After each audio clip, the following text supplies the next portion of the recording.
Reading is an important part of my daily life. I spend all the holidays in the library when a lot of people travel around. Then, one day, I felt myself getting bored with this quiet life. A week later, I bought myself a bike and joined the Love Star bicycle team. On that day, I started my journey on the bike. This summer vacation, we rode to Guilin.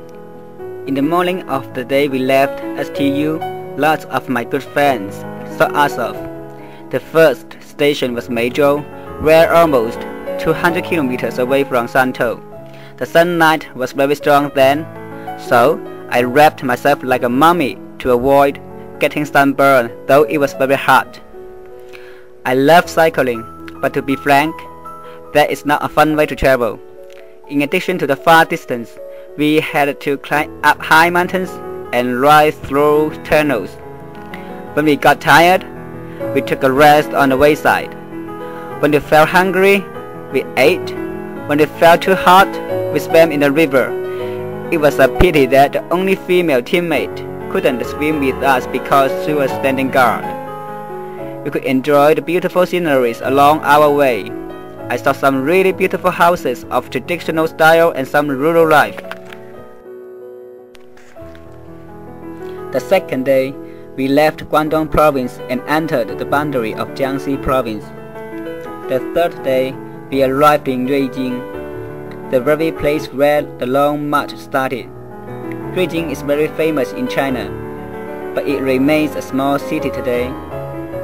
On the way to Ganzhou, the second biggest city in Jiangxi, I saw that the industry was taking over the farmland.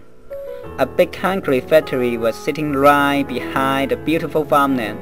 White smoke came out of a big chimney.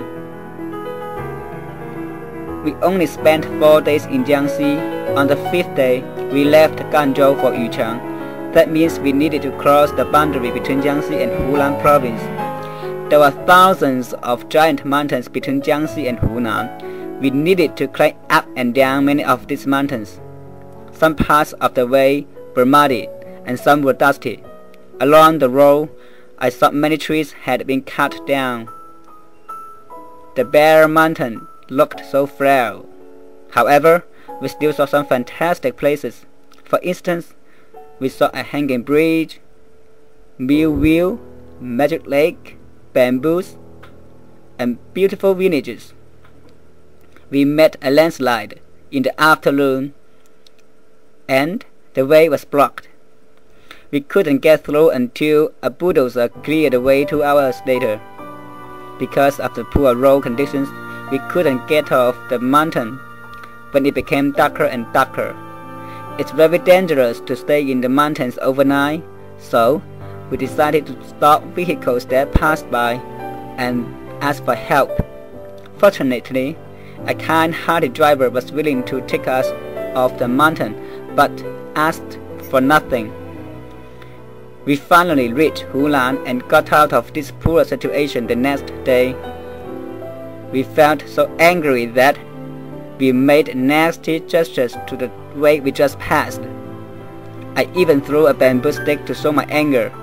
The way to Hunan was much better, but something unfortunate happened 2 days after we crossed the boundary of Hunan. One of our teammates fell down from her bike when going down a slope. She was hurt badly. We sent her to a hospital. Her jaw was broken, so she couldn't go with us anymore. This accident might have brought an end to our journey because everyone felt sad. However, we decided to continue.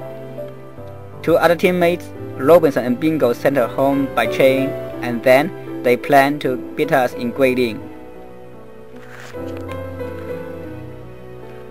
The rest of the journey seemed unusual. Everyone remained silent, and there was no more joking. We, as men, felt terribly glad that we didn't take better care of her.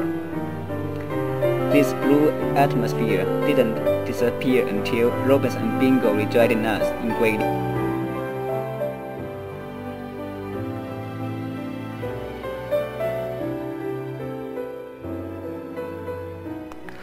Guilin is a great place where you can't believe what you see. I visited the famous Elephant Mountain and several caves, traveling along Lijiang River by boat and by bike. We also visited an ancient town called Daxu. See, I took some funny pictures there. After 10 days riding under the sun burnt me into a black man. My skin became very dark. My friends even compared me with a real black man. Longsheng, which is famous for its terraces, lies to the northwest of Guilin City.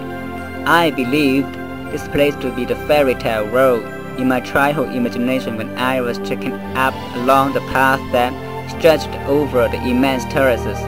The quiet village, consisting of wooden houses, was a real city on the hill.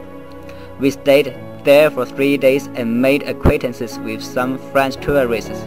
We shared our stories and pictures together.